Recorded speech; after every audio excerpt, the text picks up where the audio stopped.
ወመዝሙር ዘአሰርቱ አውታሪሁ እዜምር ለከ ብሏል ቅዱስ ዳዊት። 10 አውታር ባለው በገና እዘምርልሃለሁ እንዳለ ቅዱስ ያሬድም በ10 የበገና አውታሮች አምሳል 10 ምልክቶችን አሉ። ሁለተኛ 10 በኢትዮጵያ ፍጹም ቁጥር ነው ይባላል። 7 ቁጥር በዕብራውያን ፍጹም ነው። ቅዱስ ያሬድና አፄ ገብረ መስቀል ያላቸው ግንኙነት ምን ነበረ?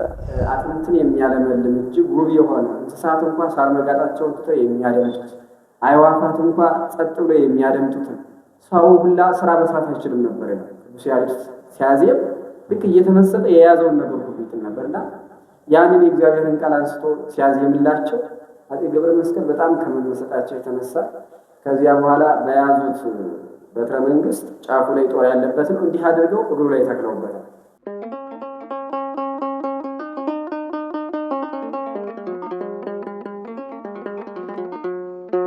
ሰላም ጤና ይስጥልን። የተወደዳችሁና የተከበራችሁ የእግዚአብሔር ቤተሰቦች እንደምን ሰነበታችሁ?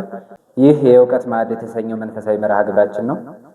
በዛሬው የእውቀት ማዕድ መንፈሳዊ መርሃ ግብር ደግሞ ስለ ኢትዮጵያዊ ቅዱስ ያሬድ አንስተን የምንነጋገር ነው የሚሆነው። ይህን መርሃ ግብር ደግሞ በሰፊው የሚያብራሩልን እንደተለመደው መጋቤ ሐዲስ መምህር ኤርምያስ አለሙ እዚህ ይገኛሉ። እናንተም ይህን መርሃ ግብር ሰብስክራይብ፣ ላይክ፣ ሼር በማድረግ እስከ መጨረሻው እንድትከታተሉ እንላለን። መምህር እንዴት ሰነበቱ? ግንቦት 11 የኢትዮጵያዊ ሊቅ ቅዱስ ያሬድ ዓመታዊ ክብረ በዓል ታስቦ ይውላልና ዛሬ ስለ ቅዱስ ያሬድ ነው አንስተን እንድንነጋገር የፈለኩት። እንግዲህ ወደ ዋናው ነገራችን ከመሄዳችን በፊት እስኪ ከስሙን ጀምር፣ ከስሙን ነሳ። ቅዱስ ያሬድ ማለት ምን ማለት ነው? እሺ እግዚአብሔር ይስጥልን። ስሙ ትርጓሜ ስንሄድ ሙራድ ማለት ነው። ያሬድ ማለት ሙራድ ወይም መውረጃ እንደማለት ነው። ለምን እንደዚህ ተባለ ቢባል በመጽሐፍ ቅዱስ ስንመለከት ኦሪት ዘፍጥረት ምዕራፍ 5 ላይ ያሬድ የሚባል አንድ ሰው ነበርና ከአዳም ጀምረን ስንቆጥር አዳም፣ ሴት፣ ሄኖስ፣ ቃይናን፣ መላልኤል፣ ያሬድ። ያሬድ የሄኖክ አባት ነው፣ 6ኛ ትውልድ ነው እና እሱ ለመጀመሪያ ጊዜ ያሬድ የተባለ እሱ ነው። ያሬድ የተባለበት መውረጃ ነው ብለናል። ለምን መውረጃ ተባለ ሲባል እንግዲህ በታሪክ እንደምንመለከተው ደቂቀ ሴት የሚባሉ አሉ። አቤልና ቃየል ተጣልተው ቃየል አቤልን በድንጋይ ወግሮ ከገደሉ በኋላ ሴት ተወልዷል።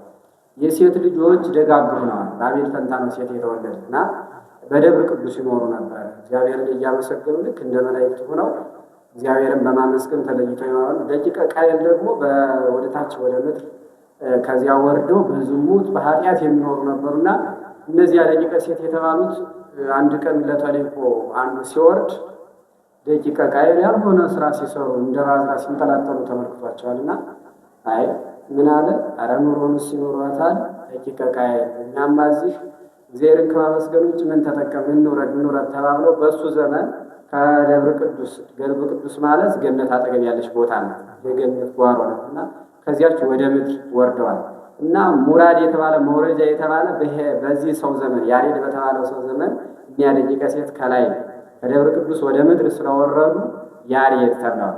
ያ ከሆነ ይህንኛው ኢትዮጵያዊ ቅዱስ ያሬድስ ለምን ሙራድ ተባለ መውረጃ ተባለ ቢባል ዛሬ ድረስ ቤተክርስቲያን በዓለም አቀፍ ደረጃ የምትታወቅበትን ይህንን ሕያው የሆነ አጥንትን የሚያለመልም ስጋን የሚያለመልም የእግዚአብሔርን ቃል ስላወረደ በዚያ ምክንያት ያሬድ ተብሏል ማለት ነው። ምክንያቱም ከያሬድ በፊት እንደዚህ አሁን እንደነበርንበት ሰዓት ግልጽ የሆነ የዜማ ጩኸት የለም፣ የዜማ አገልግሎት የለም ነበር።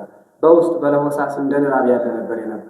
ቅዱስ ያሬድ ያንን ስላወረደ ከጽርሐ አርያም ስላወረደ ቅዱስ ያሬድ የስሙ ትርጓሜ መውረጃ ወይም ሙራድ የሚል ትርጓሜ ይዞ እናገኘዋለን ማለት ነው።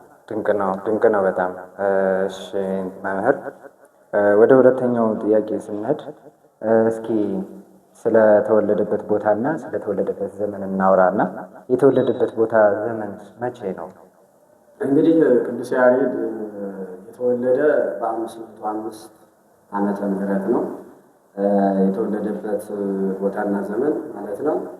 ቦታው ደግሞ አክሱም አካባቢ የነበረ ቦታ ነው። ትግራይ ውስጥ በምንለው ዛሬ በዚህ አካባቢ ነው የተወለደ። አባቱም አዳም ይባላል። እናቱ ታውክልያ ትባላለች። ከአዳምና ከታውክልያ ከተባሉ ከሁለት ደጋግ ሰዎች ቅዱስ ያሬድ በ505 ዓመተ ምህረት በትግራይ አካባቢ ባለ ቦታ ላይ ተወልዷል ማለት ነው ቅዱስ ያሬድ። ቅዱስ ያሬድ ሕይወቱና ትምህርቱ ምን ይመስል ነበረ? እንግዲህ ቅዱስ ያሬድ እጅግ በጣም የሚገርም ሕይወትና ትምህርት ነው ያለው። ብዙ ጊዜ የምንሰማው ታሪክ እንዳለው ሆኖ ማለት ነው። ቅዱስ ያሬድ እንግዲህ ከእነዚህ ቀደም ብለን ከጠቀስናቸው ከአዳምና ከታውክልያ ከተወለደ በኋላ የታውክልያ የእናቱ ወንድም የሚሆን ጌዴዎን የሚባል ሰው አለ። መምህር ናቸው። አክሱም ውስጥ የሚያስተምር ነው። ለእሱ አስተምርልን ተብሎ ተሰጥቷል ቅዱስ ያሬድ እና ቅዱስ ያሬድ እንግዲህ እግዚአብሔር ስራውን የሚሰራበት ጊዜ ያለውና ለትምህርት እንደገባ ምንም ትምህርት የማይገባው የሆነ ልክ እንደው ታሪኩ ላይ ስንመለከተው እስከ 7 ዓመት ድረስ ፊደላትን እንኳን ለይቶ አለማወቅ እስከሚችል ድረስ አላወቀም። ምክንያቱም ምንድነው አንዳንዴ ምን አለ መሰላችሁ እግዚአብሔር መከራን ወደፊት ደስታን ወደኋላ ሲያደርግ ጥሩ ነው ማለት የኛም ህይወት እንደዚያ ነው። ለምሳሌ በዚች ምድር ላይ በመከራ ኖረን በኋላ ለመንግስት ስናያት በተድላ በደስታ ደስታ ሲቀድም መከራ ወደኋላ ሲሆን ነው መጥፎ። ለምሳሌ በዚህ ዓለም በተድላ በደስታ ኖሮ በኋለኛው ዓለም እሳት መግባት ልክ እንደዚህ። ቅዱስ ያሬድን ግን ያደረገለት መከራውን ወደፊት ነው ያደረገለት። ሐዘን ከእርሱ ጋር የገቡት ተምረው አውቀው ብዙ ነገር ለአገልግሎት ሲበቁ እናት አባቶቻቸው ደስተኛ ሲሆኑባቸው ሲደሰቱባቸው፣ እሱ ግን ምንም አይነት ትምህርት ስላልገባው 7 ዓመት ሙሉ ፊደላትን ሳይለይ ተቀመጠ እና እግዚአብሔር ደግሞ ጊዜውን የሚሰራበት ጊዜ ስላለ እስከ 7 ዓመት ድረስ በእርግጥም ታግሶ መቀመጡን ማድነቅ አለብን በእውነቱ ከሆነ። ምክንያቱም እኛ እንኳን 7 ዓመት ይቅርና 7 ወር 1 ዓመት የሆነ ነገር ደክመን አንታገስም። ሲጀመር ትዕግስት የሚባል ነገር የለም እና ቅዱስ ያሬድ ግን ታገሰ። ከዕለታት በአንድ ቀን መምህሩ እንዴት አታጠናም አትይዝም ብለው ገረፉት። ሲገርፉት ተሰማው። ሰው ሆኖ የተፈጠረ ሰው ምንም ትዕግስተኛ ብሎ የሆነ ሰዓት ይሰማዋልና ሲሰማው አይ እውነት ነው የኔ ጓደኞች እኮ ስንት ነገር አውቀው ተምረው ቤተሰቦቻቸው ሲደሰቱባቸው በተለያየ ቦታ ሲያገለግሉ እኔ ግን እስከዛሬ ምንም ያወቅሁት ነገር የለም ብሎ መሄድ አለብኝ ብሎ ከመምህሩ ጠፍቶ ጎዳና ይጀምራል እና ጎዳና ጀምሮ ሲሄድ ይደክመውና ከአንድ ዛፉን ደገፉ ላይ ይቀመጣል። ከያንዲ ትኩረቱን ሰብሰብ አድርጎ ሲመለከት ዛፉ አፍርቷል ፍሬ እና ያንን ያፈራውን ፍሬ ለመብላት አንዲት ትል ወደ ዛፉ ስትንጠላጠል ስትሰቀል ይመለከታል። ነገር ግን ያቺ ትል አልሳካላት እያለ ትዘልቃለች፣ ትወድቃለች፣ ትዘልቃለች፣ ትወድቃለች። 3 ጊዜ ዘለቀች፣ 4 ጊዜ ዘለቀች፣ 5 ጊዜ ዘለቀች፣ 6 ጊዜ ዘለቀች፣ ወደቀች። ነገር ግን ያቺ ትል ዓላማዋ ያንን ፍሬ ማግኘት ነውና አሁንም ተስፋ ሳትቆርጥ ልክ ስትሄድ በሰባተኛው ከላይ ዘልቃ ከፍሬው ስትደርስ ይመለከታል። በኋላ መቼም አንዳንድ ሰው ነገሮችን ሁሉ መማሪያ ነው የሚያደርጋቸው። አንዳንዱ ደግሞ ነገሮችን ሁሉ መማራሪያ የሚያደርግ ሰውም አለ። መማሪያ ናቸው አብዛኞቹ ነገርና ወደ ህሊና ወደ ራሱ ህይወት ተረጎመ ያንን ነገር። ይቺ ትል ማለት እኮ እኔ ነኝ፣ ፍሬዋ እኮ የኔ የማውቀው ትምህርት ነው። ይቺ ትል እንኳ ይችን ፍሬ ለማግኘት እዚያች ለትንሽ ወዷ 7 ጊዜ ሙሉ ላይ የደረሰች ስትወድቅ ተስፋ ሳትቆርጥ ከዘለቀች ለምን እኔ ተስፋ ቆርጣለሁ ብሎ አሰበ። ወለ ተስፋ መቁረጥ ለክርስቲያን በጣም የተወገዘ ነው። ክርስቲያኖች ተስፋ መቁረጥ የለባቸው። ምክንያቱም ክርስቲያን ሁሌም ባለ ተስፋ ነው። በመከራ ምክንያት፣ በችግር ምክንያት፣ በሐዘን ምክንያት፣ ወቅቱ በሚያመጣው ምክንያት ተስፋ መቁረጥ አያስፈልግም። ለምን ከተባለ ሁላችንም ተስፋ የምናደርጋት አንድ ቦታ አለች። ምክንያቱም ቅዱስ ጳውሎስ ምንድን ያለ ወተሰፈወስ ዘያስተሪ ኢኮነ ተስፋ ይላል። የሚታይ ነገር ተስፋ አይደለም ይላል። ለምን? ካየነው ተስፋ አይደለም፣ አይተነዋል፣ ተመልክተነዋል። የማይታይ ተስፋ አለን አለ መንግስተ ሰማያት። እሷን ሁላችን ተስፋ እናደርጋለን። ወለእመ ተነስተ ቤተ ማኅደረነ ዘበምድር ብነ ህንፃ በሰማያት ዘይገብሮ እደ ሰብእ ይላል። ተስፋችን እስከዚህን ድረስ ነው ይልና በምድር ያለውን ቤታችንን እንኳን ቢያፈርሱብን በሰማይ ውስጥ የሰው እጅ ያልሰራት የእግዚአብሔር ቤት አለችና ተስፋችን ከፍ ያለ ነው ብሎ ይናገራል። እና ቅዱስ ያሬድ ያችን ነገር ተመለከተና ወደ ራሱ ህይወት ተርጉሞ እኔም አሁን ተመልሼ መምህሬን ይቅርታ ጠይቄ ጠፍቶ ስለሄደ በነገራችን ላይ እንደዚህ ለጠቆም የምናደርገው በአብነት ትምህርት ቤት እንኳን ወደ ቤተሰብ ለመሄድ እንኳን ሩቅ ቦታ ለመሄድ ሽንት ቤት ተጠቅሞ ወይም ሽንት ሸንቶ ለመምጣትም በፍቃድ ነው። ፍቃድ ተጠይቆ መምህሬ እንደዚህ ቦታ ሊሄድ ነበር የንታይ ፍቀዱልኝ ይባላል። መምህሩ ምክንያት ምን ልትሰራ ይመጣል። ከዚያ ያ ተማሪ እንዲህ ላደርግ ብሎ ይናገራል። ምክንያቱ አሳማኝ ከሆነ መምህሩ ይፈቅዱለታል፣ ካልሆነ አይፈቅዱለትም። ምናልባት ግን ሳይፈቅዱለት ቢሄድ ይገረፋል። ሰንበል ብሎ የሚገረፍበት ሁኔታ አለ፣ በቁጥጫ የሚገረፍበት ሁኔታ አለ። ይሄ ሕገ ቤተ ጉባኤ ይባላል። በእውነቱ በጣም ደስ የሚል በዘመናዊ ትምህርት እንኳን ቢወስደው ብዙ ሊያተርፍበት የሚችል በመምህርና በተማሪ መካከል ያለው የመከባበር ሁኔታ ያለው የመፈራት ሁኔታ ማለት ነው። እና ቅዱስ ያሬድም ጠፍቶ ስለሄደ ወደ መምህሬ ስመለስ መምህሬ ይቅርታ ልበልና እኔም አሁን ተስፋ ሳልቆርጥ እማራለሁ ብሎ ተመለሰ።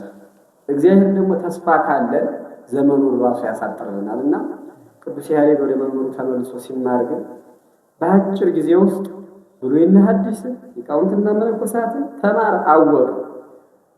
እግዚአብሔር ደግሞ ቸርነቱን ሲሰጥ በጣም አብዝቶ ነው የሚሰጥና ያንን ሲል ደግሞ እንደገና ሌላ ቅዱስ ያሬድ እንግዲህ መማር የፈለገ ማወቅ የፈለገ ሰው ያወቀውና ማለት መምህሩ የሚያውቁትን እንዲያስተምሩት ነው። እግዚአብሔር ግን ትንሽ ነገር ስለጠይቀው ብዙ ነገር መስጠት ለማለትና ቅዱስ ያሬድ ያንን ለማወቅ በተስፋ ሲመጣ ምን አደረገለት? የበለጠ ሰማያዊ መላእክት የሚያመሰግኑበትን ዜማ ከዚህ ቀደም ማንም ተናግሮት የማያውቀውን ዜማ እግዚአብሔር አምላክ ገለጸለት ማለት ነው። እና ከተመለሰ በኋላ ተመለሰ፣ መምህሩን ይቅርታ ጠየቀ። ያ ሁሉ በአጭር ጊዜ ያን ተማረ።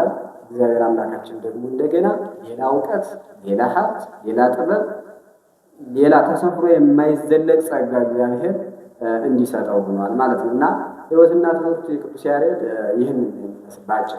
እውነት በጣም ድንቅ ነገር ነው። ተስፋ መቁረጥ አስፈላጊ እንዳልሆነና ተመልሶ ደግሞ የጀመሩትን መቀጠል ጥሩ ነገር እንደሚያስገኝ ነው አሁን ከቅዱስ ያሬድ የምንማረው። እጅግ በጣም የሚገርም ነገር ነው። ቅዱስ ያሬድ እና አፄ ገብረ መስቀል ያላቸው ግንኙነት ምን ነበረ? የሚገርም ነው። እንግዲህ ቅዱስ ያሬድ እና አፄ ገብረ መስቀል ነግሰውበት የነበረ ሰዓት ነው። ቅዱስ ያሬድ እና የእግዚአብሔር ቃል የተገለጸለት እና ቅዱስ ያሬድን እጅግ በጣም ይወዱት ነበር። ከመውደዳቸው የተነሳ ከቤተ መንግስት መጥቶ ቃለ እግዚአብሔር እንዲናገርላቸው ጠየቁት። ቅዱስ እንደውም ቅዱስ ያሬድ አፄ ገብረ መስቀልና አቡነ አረጋዊ ከተሳቱ ቅዱሳን አንዱ እሳቸውም ነበሩበት እና ሶስት እንደውም በአንድ ቡድን አቋቁመው እየዞሩ የጣና ገዳማትን ሌሎችን የቤተልሔም የድጓ ምስክር ጉባኤ ቤት እነ ዙር አባ የሚባሉ አሉ፣ የዝማሬ መዋሥዕት ምስክር፣ እነዚያም ሁሉ ያቋቋሟቸው እነሱ እንደነበረ ይገለጻልና እነዚህ እጅግ በጣም የጠለቀ ፍቅር ነበራቸው አፄ ገብረ መስቀል በቅዱስ ያሬድ የዜማ ትምህርትና እንደውም የቅዱስ ያሬድን የዜማ ትምህርት ተቀበሉ ሲባሉ ካህናቱ በዘመኑ የነበሩ እንዲህ ብለው ነው። እርግጥ ምናሉ መቼም አስቸጋሪ ነው። አዲስ ነገር ሲመጣ ትንሽ ያስቸግራልና እኛ ይሄ አዲስ ነገር ነው፣ አባቶቻችን ያላስተማሩት ነገር ነው፣ ምልክትም አልታየበትም አሉ እና ምን እናደርግ ሲባል ሱባኤ እያስተባለና ይህን የሚያስደርጉ አፄ ገብረ መስቀል ናቸው፣ አልቀበላቸው ስላሉ ማለት ነው። ከዚያ ካህናቱ ተሰብስቦ ህዝቡ ተሰብስቦ 400 ኪራይ ላይ ሲሆን 41 ቦታ ሲደረስ ጌታችን ኢየሱስ ክርስቶስ ልክ እንደዚህ ሆኖ እንደተሰቀለ ሆኖ ተገለጸ ለዚያ ለጉባኤ። ያ ጊዜ ቅዱስ ያሬድ ብሎ ዘመረ። እዚህ ስብከት ላይ እዚህ ነው ዘበመስቀሉ ተቀነወ የሚለውን ድርሰት ያን ጊዜ እዚያው ላይ ደርሶታል። ከዚያ በኋላ ካህናቱ ተቀብለውታል። ካህናቱም እንዲቀበሉት ሆኗል እና አፄ ገብረ መስቀል እንደውም ከዕለታት በአንድ ቀን ከቤተ መንግስታቸው አስጠርተው ቅዱስ ያሬድ እስኪ ከእግዚአብሔር ቃል ንገረኝ ሲሉት ቅዱስ ያሬድ ያንን አጥንትን የሚያለመልም እጅግ ውብ የሆነ እንስሳት እንኳ ሳር መጋጣቸውን ትተው የሚያደምጡት፣ አይዋፋት እንኳ ጸጥ ብሎ የሚያደምጡትን ሰው ሁላ ስራ መስራት አይችልም ነበር ይላል። ቅዱስ ያሬድ ሲያዜም ልክ እየተመሰጠ የያዘውን ነገር ሁሉ ይጥል ነበርና ያንን የእግዚአብሔርን ቃል አንስቶ ሲያዜምላቸው አፄ ገብረ መስቀል በጣም ከመመሰጣቸው የተነሳ ከዚያ በኋላ በያዙት በትረ መንግስት ጫፉ ላይ ጦር ያለበት ነው እንዲህ አድርገው እግሩ ላይ ተክለውበታል። የሚገርም ነገር ነው። እርሱም ጦሩ ሲወጋው አላወቅም፣ እሳቸውም እንደወጉት አላወቁም። ሁለታቸውም በመንፈስ ቅዱስ ክንፍ ተመስጠው በተመስጦ ጸጋዊት ወደ ሰማይ ወጥተዋል። አያውቁትም። ጣዕመ ዝማሬ የሚባል ነገር አለ። ነገራችን ላይ ጣዕመ ዝማሬ ማለት የምንናገረውን ነገር መንፈሳዊ ነገር ምስጢሩ እየገባን ለአፋችን እየጣፈጠ የሚሄድ ማለት ነው። ጣዕመ ዝማሬ የሚባል አሁን እኛ ጸሎት ስንጸልይ ጣዕመ ዝማሬ ላይ የደረሱ ሰዎች አልፈው ለመሄድ ራሱ ይቸግራቸዋል። አንድ አባት ምን አደረጉ? አቡነ ዘበሰማያት የሚለውን እየጸለዩ አቡነ ዘበሰማያት አቡነ ዘበሰማያት አቡነ ዘበሰማያት ይላሉ። የዛሬ ዓመትም እንደዚሁ የዛሬ 2 ዓመት እንደዚሁ መልአኩ መጣና ከዚያ ይስቀደስ ስምከ በል እንጂ አላቸው። ኧረ ተወኝ ጌታዬ፣ ገና ይሄ አቡነ ዘበሰማያት የሚለው ቃል አፌ ላይ እንደማር እንደ ስኳር እየሟሟ አልጠገበኝ አለ። እንዴት አለፍ ይወዲ አባታቸው ማለት እግዚአብሔር ምስጢሩ ከውስጣቸው ስለነበር አልፎ መሄዳቸው። እኛ በእርግጥ አሁን ዛሬ ላይ ጣዕመ ዝማሬ የሚባል ነገር ስለሌለ ጸሎት ስንጀምር መጀመራችንንና መጨረሻችንን ነው የምናስታውስ። አንዳንዴ ደግሜዋለሁ ይሆን ብለን ራሳችንን እስከ መጠየቅ የምንደርስበት ነገር አብዛኛው ሰው በዚህ ልክ እንደውም ሰይጣን አንድ የሚጠቀምበት መንገድ ጸሎትን ለማስተው ይሄ ነው። አንዳንድ ሰው ብሎ ያስባል እንደዚህ እያደረኩ እየጸለይኩ እግዚአብሔርም አይሰማኝ ልተው ወደሚል ያስኬዳል። ምክንያቱም በቃ ለራሱ ተስፋ ያስቆርጣል። ህሊናችን ጸሎት በምንይዝበት ሰዓት ሌላው ይቅርና አሐዱ አብ ቅዱስ ሲባል ይችላል እግዚኦ ሊባል ጸጥ ተብሎ ቃል እግዚአብሔር የሚባልበት ሰዓት ላይ ከሆነ ስናስቀድስ ህሊናችን ውስጥ መጥፎ ሐሳብ ሁሉ ይመጣል። ሰይጣን የሚያመጣው ነገር አለ። ይህንን ግን ቅዱስ ዮሐንስ አፈወርቅ ብሎ ነው የተናገረው። ጸሎት ስትጸልይ ህሊናህ ሊዘራ ይችላል። ህሊናህ ባይዘራ መልካም ነው። ህሊናህ ቢዘራብህም ግን ጸሎትን አታቆም ይላል። ለምን ምንድነው ያለ? አይነ ስውር ይሄዳል። ምስጢሩን ሳያውቅ በችኮላ የሚጸልየው ሰው በአይነ ስውር ይመስላል። አይነ ስውር መቋሚያ ይዞ እንደዚህ ሲሄድ ቋቋ እያደረገ ሲሄድ ሰው ውሾች፣ አራዊቶች ሽመል መያዙን አይተው ይሸሹታል። አይነ ስውር መሆኑን አያውቅም። በእጁ ላይ ሽመል ስላለ ግን ትተውት ይሄዳል። አንተም ምንም ምስጢሩን ባታስተውለው በአፍህ ስለጸለይከው አጋንንት ካንተ ይርቃሉ። ስለዚህ መጸለይህን አታውቅም። ሁለተኛ አንተ ምስጢሩን ባሰማውና ባታስተውለው ፈጥነህ ብትጸልየው አንተ ባሰማው እንኳን ሰይጣን ያንን ጸሎት ይሰማል። ስለሚሰማው ካንተ ይርቃል ያለና ወደ ቅዱስ ያሬድ ስንመለስ ጣዕመ ዝማሬ ነበረውና አፄ ገብረ መስቀልም በዚያ ተመስጠው እንዲወግተው በኋላ አገልግሎቱ አልቆ ሲመለከቱ እግሩ መክተው ከዚያ ከእግሩ ስር ወድቀው ቅዱስ ያሬድ ይህንን በጦር ለወጋው ምን ላድርግ? የፈለግከውን ጠይቀ ይካሳ አልስጥሃም።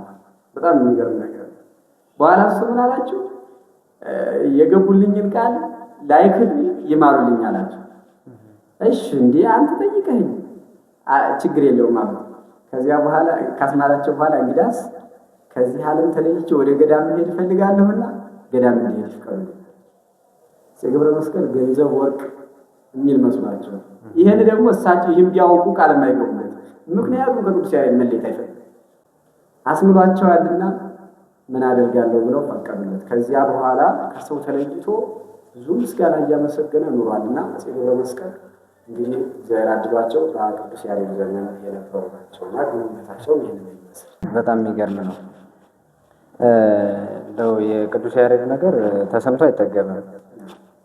እስኪ አሁን ደግሞ ስለ ያሬድ የዜማ ምልክቶች እናውራ። ስንት ምልክቶች አሉ? በጣም ጥሩ። እንግዲህ ቅዱስ ያሬድ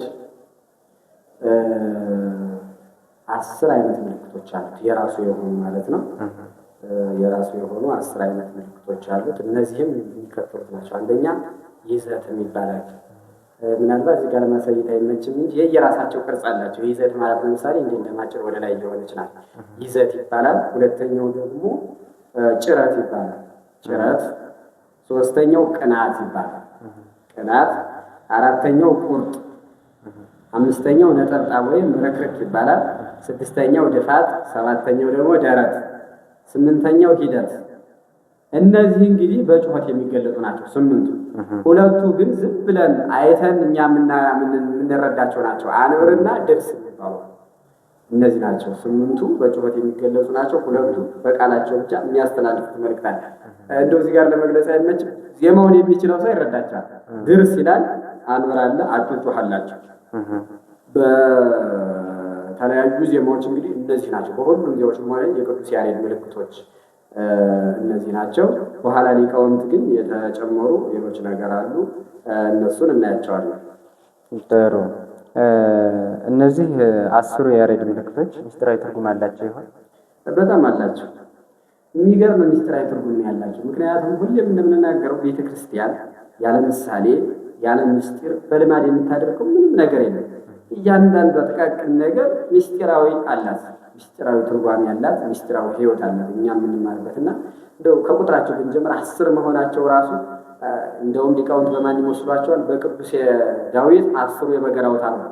ወመዝሙር ዘአሰርቱ አውታሪሁ እዜምር ለከ ብሏል ቅዱስ ዳዊት።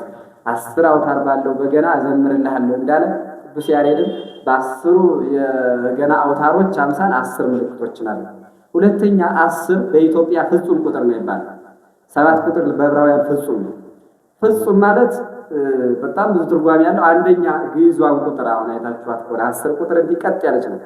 ወደ ጎንም የተጋደመች አለችም ቀጥ ያለችና ከላይና ከታች ሰረዛላት ማለት ቀጥ ፍጹም ማለት ለዚያ ነውና ፍጹም ማረሙ በዚያ ነው። በ10 ቃላተ ኦሪት ሌላም ብዙ ምሳሌ አለውና ከቁጥሩ ይሄ ነው። ግን እየራሳቸው ገብተን ስንመለከት ለምሳሌ ይዘት የሚል ነገር አይተናል። ይዘት የሚያመለክተን ምንድነው? ጌታችን ኢየሱስ ክርስቶስን እንግዲህ አይሁድ በትምህርቱ በሚያስተምረው ትምህርት በሚያደርገው ታምራት በሚሰራው ምግባር ትሩፋት ቀንተው ተመቅኝተው ናሁ ሁሉ ዓለም ተለወደ ይሁን ያሉት ይህንን ሰው ከተው ነው ዓለም ሁሉ ተጨልጦ ተገርሚቶ በሷም ነው እኛ የበዓል ቆሎ የበዓል ዶሮ የጦም ቆሎ የሚለን የለም ብለው ቀንተው መያዛቸውን ያመለክታል። ይዘት ማለት የጌታችን የኢየሱስ ክርስቶስ በአይሁድ እጅ መያዙ ማመልከቻ ነው። ቅዱስ ያሬድ ይዘት ያለ ምክንያቱም 5 ማታ 3 ሰዓት ላይ በጌቴሴማኒ ያጸድ ጌታችን ኢየሱስ ክርስቶስ ስለተያዘ ይዘት ብሎታል። ሁለተኛው እንግዲህ ቁርጥም ይባላል። ቁርጥ ማለት ደግሞ ቆርጠው ተነስተው ለመስቀላቸው ጌታም ሞቱን መከራ መስቀሉን ቁርጥ አድርጎ ለአዳም ለመፈጸም ቁርጠኛ መሆኑን የሚያመለክት ነው። ቁርጥ የተባለው ምልክት እነሱ ቁርጥ ምክር አድርገው ቁርጥ ምክር ያደረጉ በዕለተ ረቡዕ ነው። ከዚያም በፊት ሊይዙት የፈለጉበት በጣም ብዙ ቦታ ነበር። ነገር ግን ያቺ ትንቢት የተነገረላት ቀን ስላልደረሰች አልተቻላቸው። በዕለተ ረቡዕ ግን ቁርጥ ምክር አድርገው ለዚያ ነው ቁርጥ ያለው ቅዱስ ያሬድ። ቁርጥ የሚል ምልክት አለ እንደዚህ ሆኖ ወደ ጎን ያለውና ያ ቁርጥ ማለት ጌታን ለመያዝ አይሁድ ቆርጠው መነሳታቸው ጌታም ደግሞ አዳምን ለማዳን ቆርጦ መነሳቱን የሚያስረዳ ነው። ቁርጥ የሚለው ጭረት አለ ነው። ጭረት የምትባል ምልክት አለ። ያቺ ደግሞ የጌታችን የኢየሱስ ክርስቶስ በግርፋት ሰውነቱን መጫሩ። ምክንያቱም 6666 ጊዜ ሲገርፉት ሰውነቱ ተለምጧል። አጥንቱ እስኪታይ ድረስ ያ የተጫጫረው በየመንገዱ እየጎተቱ በየዛፉ በየሳሩ ድንጋዩ ሰውነቱን እየጋጠ እየጫረ ስለሰያቸው መከራውን ለማሰብ ጭረት ብለዋታል ማለት ነው። ከዚያ ርክርክ አለ ወይም ነጠብጣብ ያለ 2 ነጥብ ነው። እኛ 2 ነጥብ የምንለው ነው ርክርክ ማለት ደግሞ በየቦታው የጌታችን ደም የተንጠባጠበበት ለመግለጽ ርክርክ ማለት እየገተቱ ሲወስዱት እያዳፉ ሲወስዱት እየደበደቡ ሲወስዱት በየቦታው ደሙ ተንጠባጥቧልና ነጠብጣብ ወይም ረክረክ የሚል እንትን አለው ማለት ነው። ደረት አለ። ጌታችን መድኃኒታችን ኢየሱስ ክርስቶስ ሁሉን ከፈጸመ በኋላ ማረጉን ያመለክታል። ደረት ማለት ማንን የምትመስልናት? ሃን ትመስላለች። ሃሌታ ሃን ማለት ነው። ሃን የመጀመሪያዋን ዋንጫ የመሰለች ወደ ላይ ነው የምታመለክተው። ጌታችን ኢየሱስ ክርስቶስ በምድር ላይ የነበረውን ስራ ሁሉ ፈጽሞ ማድረጉን የሚያስረዳ ነው። ከዚያ በኋላ ድፋት አለ። ማነው ይሄ? ድርስ ነቢያት ይወርዳል ይወለዳል ብለው የተናገሩት ትንቢት መድረሱን ለማመልከት ነው። ድርስ ያለ ጌታ እንደሚወለድ ነቢያት በትንቢት አስቀድመው ተናግረዋል። ያለ መግለጽ ድርስ የምትል ምልክት አለች። የነቢያት ትንቢት ደረሰ ማለት ነው። አንብር ሁሉን ከፈጸመ በኋላ በአባቱ ቀኝ መቀመጡ። አንብር ማለት ነበረ ተቀመጥ ማለት ነው። ወነበረ በየማናው ብለው አባቶች ጸሎተ ሃይማኖት የተናገሩት በአባቱ ቀኝ መቀመጡ አንብር ብሎ ገልጾታልና 10 እንደዚህ አይነት ምስጢራዊ ትርጉምና ፍቺ አላቸው ማለት ነው። እና ከዚያውም ላይ በኋላ ሊቃውንት የተጨመሩ ምልክቶችም አሉ። በኋላ ሊቃውንት የተጨመሩ አንዳንዶች ፈገግ የሚያረጉ ሁሉ አሉ። ሊቃውንቱ ሲያስተምሩ ከቅዱስ ያሬድ በኋላ መቼም ለሕፃናት ስናስተምር በሆነ ነገር መስለን የምናስተምር እንዳይረሱት።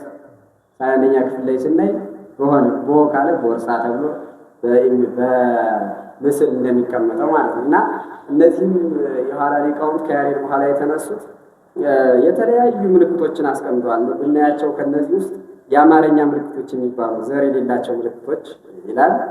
ቡበይ፣ ጽፍርና ሐማይ፣ ሐመር ላምር፣ ተንካላይ፣ ቀስቶ ወተረ፣ ጠጅ፣ ስንዴ በማዱ ይመስላል በረዱ፣ ወያይዋጋ ወያይሸሽ፣ የባሻ ሎሌ ወጋው ሾተሌ፣ ሐዘን ክንፌን ሰበረው በምን ልብረረው። እነዚህ አሁን ሲነገሩ ቀልድ ሊመስሉ ይችላሉ፣ ግን ሊቃውንቱ ነው የሚረዷቸው። አላቸው የራሱ የሆነ አገባብ። ለምሳሌ ስንዴ በማዶ ይመስላል በረዶም ይላል። እዚህ ጋር እያስተማሩ አንድ ሊቅ ማዶ ላይ የአዝመራ ወቅት ነበርና ስንዴው እንደዚህ ሆኖ ያውጣል እሸት ሆኖ ማለት ነው። እና ልክ ደቀ መዝሙር ሲነግሩት አልገባው ሲል በዚያ መስለው ሲጮሁለት ተረዳው ያዘና እንዲረዱት እንደዚያ የተደረገ ነው። አጓድ፣ አጋን፣ ፍዝ፣ አያይዝ፣ ወዘተ፣ ግፋ፣ ጎሽምጥ የሚባል ብዙ ነገር አለ። እነዚህ ግን ቅድም ካናፋቸው ከአስር ውጭ ያሉት በኋላ ሊቃውንት በኢትዮጵያውያን ሊቃውንት የተመሰሉ ናቸው ማለት ነው። ጥሩ፣ በጣም የሚገርም ነው። ትልቅ ምስጢር ነው ያላቸው። እጅግ የሚደንቅም ነገር ነው። አሁን 10ሩ የማህሌት ደረጃዎች የሚባሉት ማን ማን ናቸው? እንግዲህ ቅድም የተናገርናቸው የደረሳቸው ድርሰቶች በሙሉ ዛሬ ለቤተክርስቲያን የሚገለገሉባቸው ናቸው። ምሳሌ አቋቋም የሚባል ትምህርት አለ። እሱ ውስጥ አሁን ማህሌት የሚባለው ዛሬ ላይ እሱ ውስጥ ያለው ነው እና ማህሌት ማለት ቁመት ነው። ሀሌ የከፈና አመሰገነ ከሚለው ምስጋና ማለት ነው። እዚያ ውስጥ አንድ የያሬድ ድጓ ተቃይቶ በ10 አይነት ሂደት ነው የሚያልፈው። 10 አይነት ሂደት አለ እና እነዚያም እጅግ ጥልቅ የሆነ ምስጢራዊ ሀተት አላቸው። ስንመለከታቸው እንግዲህ አንድ ሊቅ ከማንም ከምንም በፊት እንግዲህ የቅዱስ ያሬድን አንዱን ድጓ አቡን እዝል የሚባላል አቡን ብለን የምንያዘው መጀመሪያ ምንድነው የሚደረገው? ቅኝት የሚባላል። ቅኝት ማለት ከአሉት ሊቃውንት የተሻለ እውቀት ያለው ሊሆን ይችላል፣ ወይም ትልቅ ሰው ተብሎ ሊሆን ይችላል። ይመረጥና በል ይባላል። ኋላ ያ ከሊቃውንቱ መካከል ገባ ወይቆምና ይቃኛል ያንን ድጓ እና ይህ ቅኝት ማለት ምንድነው? እየራሳቸው አንደኛው ቅኝት ነው። ምን አይነት ምስጢራዊ ትርጉም አለ ስንለው ብዙ አይነት ትርጉም ያለው ከዚህ ውስጥ አንደኛ ኃጢአት ወደ ዓለም የገባበትን መንገድ የሚገልጽ ምን ማለት ነው? እንግዲህ ብዙ ሊቃውንት አለ ብለናል። ከብዙ ሊቃውንት አንድ ሰው ነው ተመርጦ ያንን የሚቃኝ። እንደዚህ ሁሉ ኃጢአት አዳም በማህበረ መላእክት መካከል ይኖር ነው። ብዙ የመላእክት ማህበር አለ፣ እንስሳት አራዊት አሉ። ከዚያ ውስጥ ግን ኃጢአትን የቃኘልን አንዱ አዳም ነው፣ በገነት ዕፀ በለስን ሲበላ ማለት ነው። ያንን ነው በኋላ ደግሞ ወርታችን ያዋለ ሊቃውንቱ መቀበላቸው ልክ የአዳም በደል ወይም ተሐቅሶ የመርገም በደል በሁሉም የሰው ልጆች ላይ መውረዱን ያመለክታልና ኃጢአት የገባበትን መንገድ ለመግለጽ ነው። ሁለተኛ የክርስቶስን መያዝ የሚያመለክት ነው። የክርስቶስ መያዝ እንዴት ነው የሚያመለክተን? ቅኝት የሚቃኘው አንድ ሰው ነው ብለናል። አሁን ያ የሚቃኘው ሰው ከብዙ ሰዎች መካከል ነው ብለናል። በብዙ አይሁድ መካከል የመጣ ይሁዳ ነው ቃኝቶ። ያ አንዱ ሊቅ እንዲህ አድርጎ ቃኝቶ ሲጨርስ ሁላው ሰው ተከታትሎ ያንን ቃል እግዚአብሔር እንደሚለው ይሁዳ መጣና ዘእስሞ ውቱኪያሁ አሐዙ አጽናዕክሙ ብሏቸው ምንድነው የምስመው እሱ ክርስቶስ ነውና አጽንታችሁ ያዙ ብሎ ቀድሞ መክሯቸው ነበርና መጥቶ የአይሁድ ማን ነው ጌታዬ ኢየሱስ ክርስቶስ ወይ መምህር እንዴት አለ ብሎ ሰላም ሲል አይሁድ ተረባርበው ይዘውታልና መቃኘት ማለት ይሄ ነው። ይሁዳ ቃኝቶ ለአይሁድ ሰጣቸው። ቅኝቱ ያንን ያመለክታል። ጌታ በአይሁድ ምክንያት መያዙን በይሁዳ ምክንያት መያዙን የሚገልጽ ነው። ሁለተኛው መቀበል ነው። ቅድም ያልነው ቃኝተው ከቃኘ በኋላ ሁላው ሰው እንደሚቀበል ጌታችንም በይሁዳ ምክንያት በአይሁድ መያዙን ለመግለጽ ነው። ከቅድሙም ላይ ስንመለስ ከጥንተ አብሶ አዳም ያንን በደል ለሰው ልጆች ሲቃኝ የሰው ልጆች ደግሞ ያን የተቃኘውን ቀለም ሊቃውንቱ እንደሚቀበሉት በአዳም ልጆች በሙሉ የበደል ኃጢአት ወርዶ ሁሉም ሰው በኃጢአት ውስጥ ወኮነ ጽድቅነ ከመ ጸርቀ እንዳሉ ነቢያት ጽድቃችን የመርገም ጨርቅ ሆነብን እያሉ ሁሉም በደለኛውም ያልበደለውም ወደ ሲኦል ይወርድ ነበር። በዚያ ምክንያት ነው። ሶስተኛው መምራት ይባላል። መምራት ማለት ተቃኘ፣ ሊቃውንቱ ተቀበለው። ከዚያ በኋላ አንዱ ሰው የዕለቱ መሪ ሊሆን ይችላል። ያንን ሀል ብሎ ይመራዋል። የዕለቱ መሪ ወይም ትልቅ ሰው የሆነው ይመራል እና ይህን የሚያስረዳል የቀያፋ ምሳሌ ነው ይላል። ቀያፋ በዘመኑ ጌታ በነበረበት ሰዓት ሊቀ ካህናት የነበረ እና በጣም ስልጣን ወዳድ ሰው ምን ብሎ ነበረ? ስለ ጌታ ሲመክሩ ምን አለ? ሰባ የሚሆን የአይሁድ ሸንጎ አለ። ለእነዚያ ይሸይሰነ ንቅተል ሀደቢሲ ሚታጉር ይባል እንደው ይሄ ሁሉ ሰው ተጨልጦ ተገርግሮ በእሱ አምኑ ብቻችንን ከምንቀር አንድ ሰው ቢሞት ይሻላል ብሎ ተናገረ። ነገር ግን የተናገረው ነገር ምስጢራዊ ይዘትም አለው። ቀያፋ እሱ ባያውቀው አንድ ሰው ቢለው ስራ ሁሉ ቢሞት ይሻላል ማለት ለዓለሙ ሁሉ አንድ ክርስቶስ ቢሞት ይሻላል ወደሚል ምስጢራዊ ትርጉም ይሄዳልና ያ አንዱ የዕለቱ መሪ ሀሌ ብሎ መርቶ ለሌሎች እንደሚሰጥ ቀያፋም እንዲህ አድርጎ መክሮ የአይሁድ ማህበር ጌታን እንዲይዙት ስላደረገ መሪው የቀያፋ ምሳሌ ተደርጎ ተነግሯል። የሚገርመው ነገር መሪ የሚሆነው ሰው ትልቅ ሰው ነው ብለናል። ከደብሩ የተሻለ ሰው ወይም የደብሩ አስተዳዳሪ ሊሆን ይችላል። ቀያፋም ከአይሁድ ውስጥ የተሻለ ሰው የተባለው ትልቁ ሰው የአይሁድ ሊቀ ካህናት የነበረ ስለነበረ ማለት ነው። እና መሪው መስቀል ይዞ ነው የሚመራ። መስቀሉን እንዲያደርጉ ይይዝና ይመራል። ቀያፋም የጌታን መስቀል ሞት መክሮ እንዲፈጸም ስላደረገ ማለት ነው። ሁለተኛ መሪው የአዳም ምሳሌም ተደርጎ ይወሰዳል። አዳም 5500 ዘመን የተነገረው ተስፋ ሲፈጸምለት ተንሥኡ ለጸሎት ብሎ በሲኦል ነፍሳት ለጸሎት እንዲነሱ አድርጎ ስለተናገረ ለሱ ተደርጎም ይተረጎማል። ከዚያ ማንሳት ይባላል። በግራና በቀኝ ማንሳት ማለት መሪው ከመራ በኋላ በመሪው በስተግራና በስተቀኝ ያሉት አንዳንድ ጊዜ ያነሱታል። ማንሳት ማለት ነው። የሚያነሱ ሰዎች 3 ናቸው። 3 መሆናቸው የጌታ ምክረ ሞቱ የተፈጸመ በ3 ሰዎች ነው። አንደኛ በጲላጦስ ምክር፣ ሁለተኛ በሄሮድስ፣ ሶስተኛ በሊቀ ካህናቱ በቀያፋ። እንደውም ወንጌል ላይ ስንመለከት በዕብራይስጥ፣ በሮማይስጥ፣ በጽር ቋንቋ ከበላዩ ላይ የአይሁድ ንጉሥ ኢየሱስ ናዝራዊ ተብሎ ተጻፈበት ይላል። በጽር የተጻፈ ስለ ሄሮድስ ነው። በዕብራይስጥ የተጻፈ ስለ ቀያፋ ነው። በሮማይስጥ የተጻፈ ደግሞ ስለ ጲላጦስ ነው። ለምን ተባለ? ጲላጦስ ሮማዊ ነው፣ ሄሮድስ ጽርዓዊ ነው፣ ዕብራዊ ደግሞ ቀያፋ ስለሆነ ልክ እንደዚያ 3 ተቀባይ መሆናቸው የሶስቱ የነዚያ ምሳሌ ነው። ሁለተኛ ግራና ቀኝ መቀበላቸው ጌታ ሲሰቀል በግራና በቀኝ የተሰቀሉ አሉ። 2 ወንበዴዎች ፈያታዊ ዜማን ወይም ፈያታዊ ዘጸጋር ወይም ጥጦስና ዳክርስ የሚባለው የነዚያ ሰዎች ምሳሌ ነው። ሶስተኛ በግራና በቀኝ መሆን በኋላ በዕለተ ምጽአት በኔ ግራና በኔ ቀኝ አቁሜ ፍርድን እፈርድባቸዋለሁ፣ ለጻድቃን እፈርድላቸዋለሁ፣ ለኃጥአን ግን እፈርድባቸዋለሁ ብሎ ሲናገረው ከዚያ ከማንሳት ቀጥሎ ዝማሜ ይባላል። በጣም ደስ የሚለው ክፍል ነው። ዝማሜ እንደዚህ አባቶች መቋሚያቸውን ወደ ግራና ወደ ቀኝ እያሉ በተመስጦ ሆነው ወደ ላይ ያወጡታል፣ ወደ ታች ያወርዱታል፣ ከመሬቱ ጋር ይመቱታል። እንደዚህ አካላቸውን መቋሚያውን እንቅስቃሴ የሚያደርጉበት ነው። ይሄ የዚህ ዓለም ኑሮ የውጣ ውረዳችን ምሳሌ ነው። ምክንያቱም ያ መቋሚያ አንድ ጊዜ ወደ ላይ ያወጡታል፣ አንድ ጊዜ ወደ ታች ያወርዱታል። የሰው ልጅ ሕይወት እንደዚህ ነው። አንድ ጊዜ ወደ ጽድቅ ወደ ላይ ይወጣል፣ አንድ ጊዜ በኃጢአት ወደ ታች ይወርዳል። ለምን? ሰብአዊ ባህሪ ስላለው ለጽድቅም ለኃጢአትም የተመቸ ሕሊና ስላለው ሰው ወደ ጽድቅም ወደ ኃጢአትም እያለ ነው የሚኖረው። ስለዚህ ነው መጽሐፍ ምሳሌ ምዕራፍ 24 ላይ ጻድቅ 7 ጊዜ ይወድቃል 7 ጊዜ ይነሳል ብሎ ጠቢቡ ሰለሞን የነገረን እና እንደዚያ ስለሆነ የዚህ ዓለም ሕይወታችን ምሳሌ ነው። ዮሐንስ ዘአንጾኪያ የተባለ ቤተክርስቲያን ሊቅ እስመ ህሊናሁ ለሰብእ ይትወላወል ጊዜ ልደቱ እስከ ጊዜ ሞቱ ይላል። ሰው ከተወለደ ጊዜ ጀምሮ እስከሚሞት ድረስ ህሊናው ወጪ ወራጅ ነው፣ በአንድ ሀሳብ ላይ ጸናል እና ወደ ላይ ወጣች ማለቱ የዚህ ዓለም ሕይወታችን ምሳሌ ነው። ከግራ ወደ ቀኝ ከቀኝ ወደ ግራ መባሉ ወደ ግራ ወደ ሲኦል ወርደን የነበርነው ወደ መንግስተ ሰማያት የመመለሳችን ነው። ሁለተኛ በዕለተ ዓርብ የክርስቶስ የመከራ ምሳሌ ነው። ምክንያቱም ወደ ላይ ወደ ታች እንደሚባለው ያ ዝማሜ መቋሚያ ክርስቶስን አንዴ ከጲላጦስ አንዴ ከሄሮድስ አንዴ ከቀያፋ ግቢ አንዴ ከቀራንዮ ወደ ጎልጎታ ወደዚያ እያሰቃዩ የወሰዱበትን ያንን ለመግለጥ ነው። ከዚያ ቁም የሚባል አለ።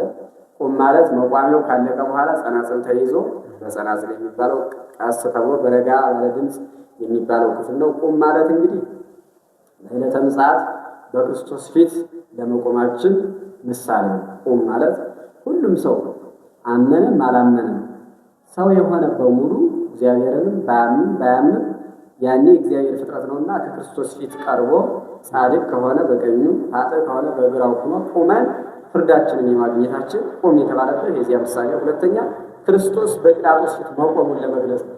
በቆመ ጊዜ ኢየሱስ ቅድሜሁ ለመልአከ አሕዛብ ይላል። ጌታ በአሕዛብ ገዥ በጲላጦስ ፊት ቁሞ ዓለምን የሚገዛው ጌታ በአንድ የኢየሩሳሌም ገዥ ፊት ቁሞ ፍርድ መቀበሉን ለማመልከት ቁም ይባላል። ከዚያ መረግድ ይባላል። መረግድ የሚባለው ክፍል ደግሞ የተቀመጠው ሰው ሁሉ ይነሳል። መረግድ ሰው ካህናቱ ጸናጽላቸውን እንደዚህ ድምፅ ሲያሰሙ ብድግ ይልና ሁሉም ሰው ከኋላም ድጋፍ እያያዙ መቋሚያ እንዲተደርጎ ወደዚህና ወደ ቀኝ እየተባለ እጅግ በጣም የሚያምር ነው። ከበሮ እየተደራረበ የሚመታበት በሰፊው በኩል በተለይ በሰፊው የከበሮ አፍ በኩል ተደጋግሞ ይመታል። እጅግ በጣም ድምቅ የሚልበት ሰዓት መረግድ እና ያ እየተደራረበ መመታቱ ክርስቶስ ጲላጦስ ፊት ቀርቦ ፍርድ ከተፈላለፈበት በኋላ የበለጠ እያንገራቱ መከራውን እጥፍ ድርብ አድርገው እየደጋገሙ እያማቱ የመውሰዳቸው በኋላ ነው። ከቁም በኋላ ደግሞ መደረጉ ጌታ ጲላጦስ ከቁም በኋላ መረግድ መምጣቱ ጌታ ጲላጦስ ከቆመ በኋላ እንደገና ወደ ፍርድ አደባባይ ወደዚያ ወደሚሰቀልበት ቦታ መሄዱን ለማመልከት መረግድ ይባላል። ከዚያ ጽፋት ይባላል። ጽፋት ደግሞ በጣም በፍጥነት የሚመታ ነው። በተለይ በሰፊው በኩል እንደዚህ እየተባለ ይመታል። ጽፋት ደግሞ ጌታ መጽፋት ማለት በጥፊ መመታት ነው። የሊቀ ካህናቱ ሎሌ ጌታችን ኢየሱስ ክርስቶስን በጥፊ መምቶት እና ያንን በጥፊ መመታቱን ለማመልከት ጽፋት ይባላል። ስምንተኛው ዘጠነኛው አመላለስ ይባላል። ጽፋቱ ካለቀ በኋላ እንደ ወረድ የመሰለ ነው። በጣም ድምቅ የሚል ነው። አመላለስ አለ። ቀለሙ እየተመላለሰ የሚባል ይሄ ደግሞ ያ ጌታ ከሄሮድስ ወደ ጲላጦስ ከጲላጦስ ወደ ቀያፋ ወደ ቀራንዮ እየተመላለሰበት ያንን ካሉ ጲላጦስ እንዳይፈርድበት ወደ ሄሮድስ ሰደደ። ሄሮድስ ደግሞ መልሶ ወደ ጲላጦስ ያንን ከተለያየ ቦታ ያመላለሱበት አመላለስ ይባላል። ዘጠነኛ ደግሞ ወረብ ይባላል። ወረብ ማለት ደግሞ ከበሮ ተይዞ ልክ እንደ አመላለስም ከበሮ ይያዛል ተነስቶ ያ ተይዞ ወረብ ሁላችንም እናውቀዋለን። የክርስቶስ መከራ መስቀል ነው እና እንደዚህ ላይ እንግዲህ አስሩ እነዚህ ናቸው። ግን የሚገርመው ነገር እነዚህ አስሩ ካለፉ በኋላ ወረብ ላይ ጭብጨባ አለ፣ ደስታ አለ። ለምንድን ነው? ይህ ሁሉ መከራ ካለፈ በኋላ ክርስቶስ እኛን ስላዳንን የተናገርናቸው መከራዎች ካለፉ በኋላ አዳም ከነ ልጆቹ ስለወጣ እኛም ልጅነትን ስላገኘ ከዚያ በኋላ ወረቡ ላይ ጭብጨባ ይደረጋል፣ እልልታ ይደረጋል ማለት ነው እና አስሩ የማይለት ደረጃዎች ባጭሩ ያየናቸው እነዚህን ይመስላሉ ማለት ነው። እጅግ በጣም የሚገርም ነው። ትልቅ ሚስጥር ነው ያላቸው። በጣም ዛሬ ላይ አሁን ድጓ ብለን የምንጠራው መጽሐፍ ሙሉ የቅዱስ ያሬድ ድርሰት ነው። ዛሬ ላይ አሁን ድጓ ተብሎ ተጠርዞ የተቀመጠ መጽሐፍ አለ። ሙሉ ለሙሉ የቅዱስ ያሬድ ድርሰት አይደለም። ቅዱስ ያሬድ የደረሰው ድርሰት ለብቻው በአንድ መጽሐፍ ላይ መዝገበ ድጓ ተብሎ የተቀመጠበት ቦታ አለ። ግን ይሄ ዛሬ የምንጠቀመው ከቅዱስ ያሬድ በኋላ የተነሱ ሰዎች የደረሱት ነው። ለምሳሌ የቅዱስ ያሬድ ምስጋና ድጓው ላይ ያለ ያንን አሁን ያሬድ ደረሰው ይባላል። የኋላ ሊቃውንት ለቅዱስ ያሬድ ደርሰውለታል። የቅዱስ ያሬድ ብለን የምንጠራው መሰረቱ እሱ ስለሆነ እሱ በደረሰው ድርሰት ላይ ተነስተው ሌሎች ስለሚደርሱ። ሁለተኛ ቅዱስ ያሬድ እንግዲህ አለ ያለ በ505 ነው የተወለደ። ከዚያ በኋላ የተነሱ ተክለ ሃይማኖት ሌሎችም አሁን ድጓው ላይ አላቸው። ከሱ ዘመን በብዙ መቶዎች ዘመን የሚርቁት ማለት ነው። ያንን ቅዱስ ያሬድ ደረሰዋል። የኋላ ሊቃውንት በቅዱስ ያሬድ ድርሰት ላይ በሱ መንገድ ተመርተው ሌሎችን ድርሰቶችን ደርሰዋልና ድጓ ተብሎ የሚጠራው መጽሐፍ ሙሉ በሙሉ የቅዱስ ያሬድ አይደለም። የኋላ ሊቃውንት የጨመሩበት ጭማሪ እንዳለበት መረዳት ያስፈልጋል። ያው የእሱን ፈለግ በመከተል እነሱም ጨምረውበታል ማለት ነው። ጥሩ። ቅዱስ ያሬድ ስንት ድርሰቶች አሉት? እንግዲህ ቅዱስ ያሬድ ብዙ አንድ እያልን ቆጥረው ነው 5 ነው ያሉት።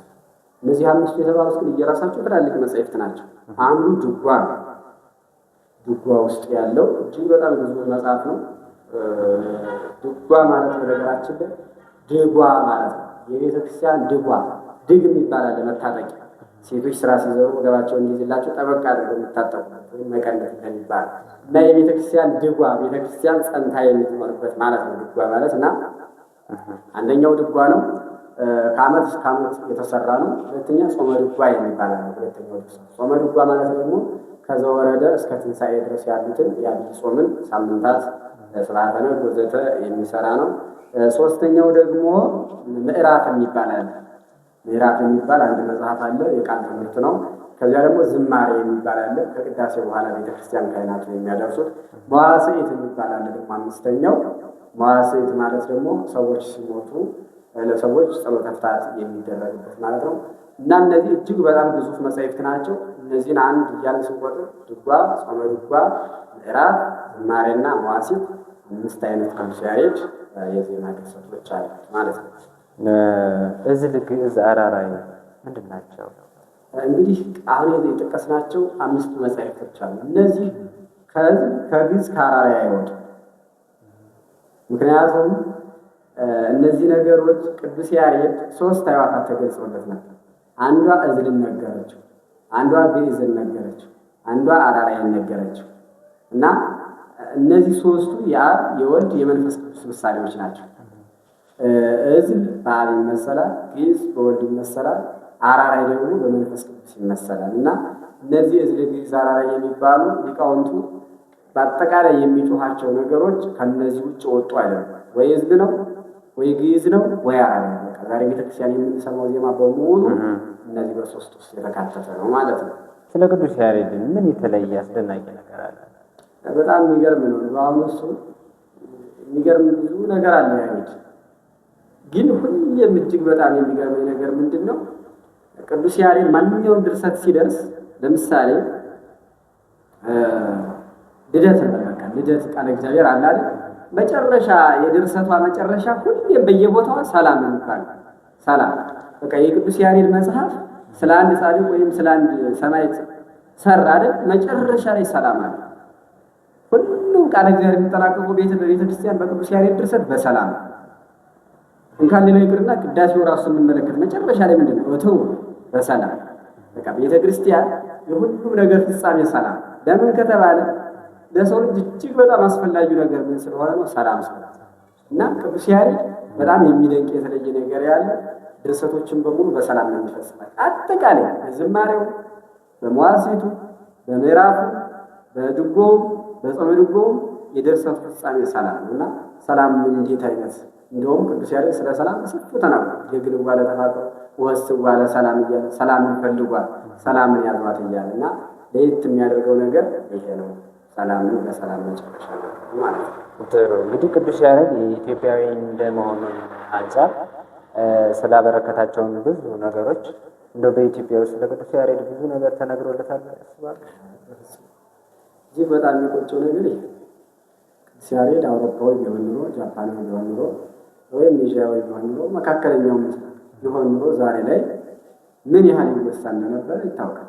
የደረሰው ድርሰት እንግዲህ ከእርሱ በፊት ምንም አይነት ጩኸት አልነበረም። ማንኛውም ዛሬ የሚጮህ ጩኸት በቅዱስ ያሬድ ይመጣል። ይህን ያህል ያደረገ ሰው በኢትዮጵያ ምንም አልታወቀም። እንደውም የሚገርመው ነገር እንደው ከኢትዮጵያ ይልቅስ በዓለም ይታወቃል። ኢትዮጵያውያን የማናውቀውን ያህል ሌሎች በደንብ አድርገው ያውቁት እና በሚገባ አልተነገረለትም። እጅግ ለሀገራችን ለኢትዮጵያ ውብ የሆነ ከእግዚአብሔር ጋር የሚያገናኝ ይህን የመሰለ ዜማ ደርሶ ለኢትዮጵያውያን ያን ያህል ተነግሮለታል ብዬ እኔ አላስብም። አልተነገረለትም፣ አልተዘመረለትም። ትውልዱ ቅዱስ ያሬድን ምን ያህል ያውቀዋል? እንደው ምን ያህል ሳያውቀው ሁኔታ ላይ እንደው ይጨምር የለም። አሁን ትውልዱ በቃ የምናውቀው ነገር የሚሸሸግ ነገር አይደለም። በቅዱስ ያሬድ ታሪክ ከምንጠይቀው ስለ አንድ የአውሮፓ እግር ኳስ ተጫዋች ብንጠይቀው እስኪ በቃ ድረስ ይነግራል።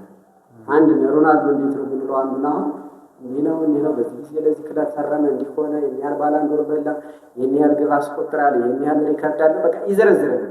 ቅዱስ ያሬድ ባል ሰው ታውቃለህ? ኧረ አላውቅም። ምንድን ነው በየተሰፈር ነው የሚኖር ነው።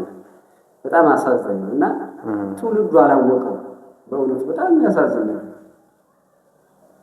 በቃ የሀገራዊ ሀብቱን ምን ያህል አይናችን ከሀገራችን ይልቅ ወደ ባህር ማዶ ተሻግሮ መመልከት ነው የወደደ። እጃችን ላይ ያለውን ሀብት አናውቀው። ምዕራባውያን እኛን ቅርስ ይወስዳሉ መልሰው ለእኛ ሲያሳዩን፣ እኛ ደግሞ በእነሱ እንቀናለን ማለት። ሁሉ ነገር ግን የተገኘ ከኛ ነው። ይሄ ይታወቃል። ስንት መጻሕፍት ተወስደው መድኃኒት መቀመም ስንቱ የኢትዮጵያ ሊቃውንት ብራና መጻሕፍት ሄደው እዚያ ደረጃ ላይ እየደረሱና ትውልዱ ቅዱስ ያሬድን አላወቀው። ቅዱስ ያሬድን እንወቀው፣ የሚገባውም ልክ እንዘምርለት፣ ለልጆቻችንም እናስተምራቸው። ያው እንግዲህ ቢሰማ ሰው ታሪክ ቢያውቅ ጥሩ ነው። ታሪክ ወደኋላ ዞር እያለ ቢያነ እንደዚህ አይነት ሰዎች መወሳት እያለባቸው፣ ነገር ግን በእያንዳንዱ ልብ ሳይታወቁ አገልግሎታቸውን ብቻ እየተጠቀመ የምናልፍ ብዙዎቻችን አለን። እንስሳ ወሰብ አራዊት እያድ ምነ ሥላሴ ዜማሁ የተባለው ምንድን ነው? በጣም የሚገርም ቅዱስ ያሬድ ላይ ነው ያለው።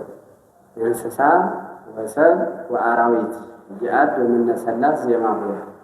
እንስሳም አራዊትም ሰዎችም ከቅዱስ ያሬድ ከሶስቱ ዜማ አይወጡም። ቅድም የጠቀስናቸው ሶስት ዜማዎች አሉ አለ። ግዕዝ፣ አራራይ አለ። እንስሳ ነው ያለ። ለምሳሌ ከብት አለ፣ በሬ አለ፣ የሚጮኸው ጩኸት አለ። ያ ራሱ ከዚህ ላይ አይወጣም ወይ ከግዕዝ አይወጣም ወይ ከአራራይ አይወጣም። የወፎች ጩኸት አለ።